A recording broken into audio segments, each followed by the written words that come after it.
Saya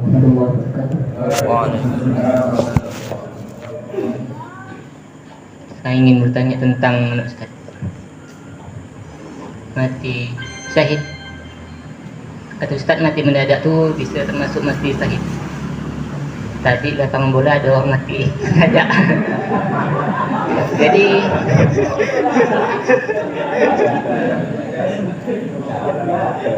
Jadi gimana syahidnya yang termasuk untuk syahidnya Ustaz, mati mendadak?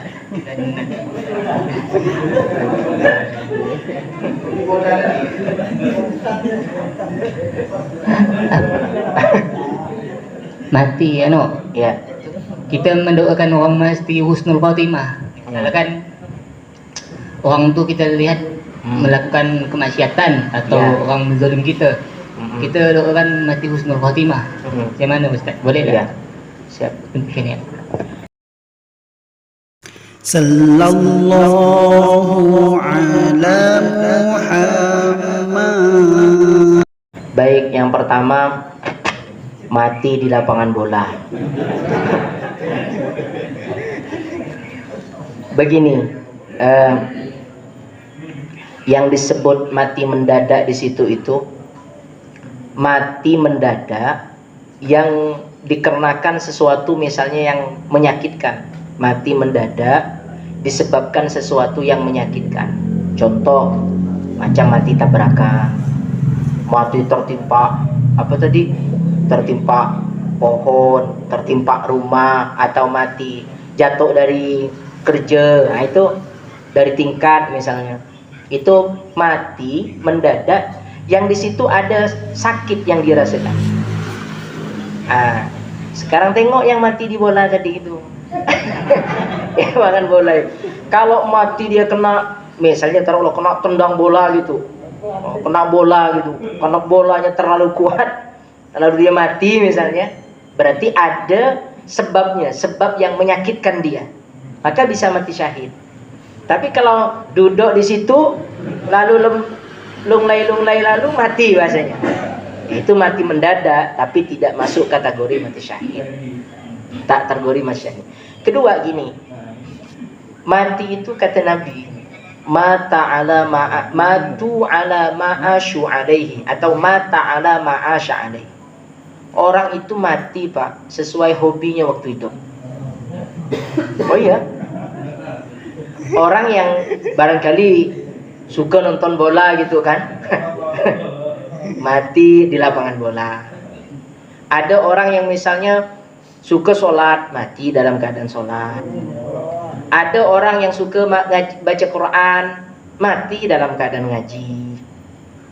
Saya punya gurunya guru saya itu Syekh Abdullah Sakhol itu mati dalam keadaan baca serakal Pak. Beliau tuh paling senang baca barzanji itu. Baca barzanji.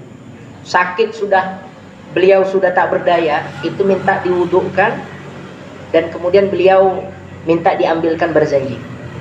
Sambil megang barzanji itu, sambil baca asyraqal, pas dibaca asyraqal itu beliau wafat. Karena memang beliau tuh paling senang serakal. Tak pernah beliau ceramah, datang sebuah acara pengajian kecuali ditutup dengan serakal. Saking beliau tuh senang. Jadi mati memang sesuai dengan kesenangannya waktu itu.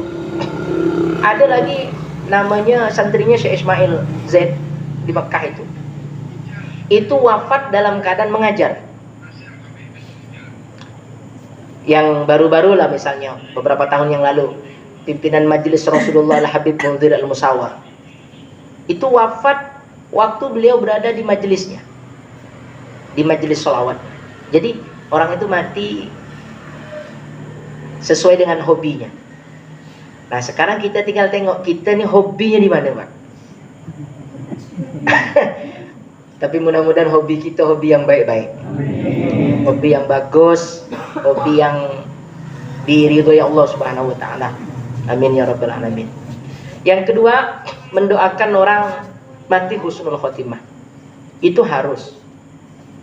Meskipun dia adalah orang ahli maksiat, dia pendosa, lalu kita doakan husnul khotimah, harus tetap. Kenapa? Karena mendoakan orang baik itu bagian daripada syariatnya Nabi Muhammad SAW. Yang bermaksiat itu kan sekarang, Pak.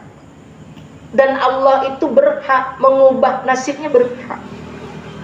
Sekarang dia bermaksiat, balik, mungkin dia bertaubat, lalu mati dalam keadaan bertaubat, bisa saja Allah Ta'ala mengampuni dosanya. Justru haram kalau kita mendoakan orang mati su'ul khotimah, itu tak boleh. Tetap kita doakan mereka itu mati husnul khotimah, sejelek apapun perbuatannya. Karena urusan salahnya itu urusan salah dia dengan Allah, bukan dengan kita. Nah, itu yang mesti kita tanamkan. Kadang nih kita yang suka doakan jelek nih Pak, kepada orang yang kita benci, kepada orang yang kita tak suka, atau kepada orang yang jahat dengan kita. Itu berat memang. Ada orang jahat dengan kita, pokoknya kita berbuat baik salah terus bagi dia. Kalau bapak pengen tahu iman bapak ini betul-betul sempurna atau tidak, di situ ujiannya. Kalau orang yang tak bapak suka saja bapak doakan baik, apalagi yang bapak suka. Kalau ketika dalam waktu berdoa terlintas orang yang tidak suka, lalu muncul doa, ya Allah mudah-mudahan cepat mati dia dalam keadaan mati tak bagus, mati jadi bangkit, mati jadi begini, ya itu doa tak bagus. Berarti kita belum la yu'minu ahadukum hatta yuhibba li akhi ma yuhibbu li nafsi. Kata Rasulullah, tak sempurna iman seorang hamba sampai dia mencintai saudaranya sebagaimana dia mencintai dirinya sendiri. Kita kan nak masuk neraka takut, masa mendoakan orang lain supaya masuk neraka? Berarti kita belum mencintai saudara kita sebagaimana mencintai diri kita sendiri. Jadi harus mendoakan baik, itu harus Pak. Maka yang sering saya sampaikan itu kan, kalau mau agar kita melatih cinta kepada orang, suka kepada orang yang benci dengan kita, yang tak senang dengan kita, itu perbanyak doa. Allahumma ghfirli ummati sayyidina Muhammad, Allahumma arham ummata sayyidina Muhammad. Ya Allah ampunilah dosa umat Nabi Muhammad. Kan semuanya tuh Pak. Yang Bapak kenal, yang tak Bapak kenal, yang Bapak suka, yang tak Bapak suka, semuanya Bapak doakan. Mudah-mudahan diampuni dosanya. Allahumma arham ummata sayyidina Muhammad. Ya Allah kasih sayangi umat Nabi Muhammad. Siapa saja. Mau Bapak kenal, yang tidak kenal, mau yang Bapak suka, Bapak tidak suka, semuanya Bapak doakan. Nanti Bapak membiasakan doa itu ketemu dengan orang yang baik, ketemu dengan orang yang tak baik, ketemu dengan orang yang beribadah, ketemu dengan orang yang ahli maksiat. Hati kita tuh sama Pak, sama-sama sayang dengan dia. Dengan yang ahli ibadah, kita sayang karena dia ahli ibadah. Dengan melihat yang ahli maksiat, kita sayang karena itu bagian daripada umat Nabi Muhammad. Jadi bukan sebaliknya, ketemu dengan ahli maksiat malah didoakan yang jelek-jelek, ya makin jelek hidupnya dia. Harusnya kita doakan dengan yang baik-baik. Gitu dia. Jadi tidak apa-apa, bahkan harus kita mendoakan orang lain itu mati dalam keadaan husnul khotimah. Husnul khotimah. Istilah husnul khotimah itu datang dari pemikirannya Al-Habib Abdullah Al-Haddad. Tapi kalau Imam Abil Hasan Asyadili Pak meyakini seluruh umat Nabi Muhammad itu mati dalam keadaan husnul khotimah. Itu pemikirannya Abil Hasan Asyadili. Kalau Imam Habib Abdullah Al-Haddad, beliau mengatakan demikian. Karena peristiwa-peristiwa orang nak mati itu luar biasa. Orang yang mau mati itu Pak, ketika roh mulai dicabut, itu akan merasakan haus yang sangat luar biasa. Dalam cerita sebagian ulama, ketika mayit itu mau meninggal merasakan haus yang sangat luar biasa itu datang setan. Iblis itu datang. Apa yang dia lakukan? Bawa air Pak. Dalam pandangan kita tuh, cuma yang ada di samping kita tak tahu. Bawa air, mau diberikan dengan kita, asalkan kita ikut iblis. Coba Bapak bayangkan, kita dalam keadaan haus luar biasa. Saking hausnya, berjalan pun tak bisa. Lalu ketemu orang, bawa air 1 botol. Karena kita merasa tak mampu nak mati Pak. Kalau kita tak kuat menjaga iman ini, Kadang apapun yang diminta kita lakukan, asalkan bisa minum. Maka iblis itu menggoyah iman kita. Ada yang seperti itu. Nah, iblis itu datangnya bukan berwujud iblis, tapi berwujud dalam pandangan kita itu orang yang paling kita segani. Siapa yang dalam hidup nih yang kalau dia ngomong kita ikut? Dia berwujud itu. Oh, misalnya kita punya kawan kita tuh paling kita segani, Pak. Atau kita punya guru kita berwujud dia.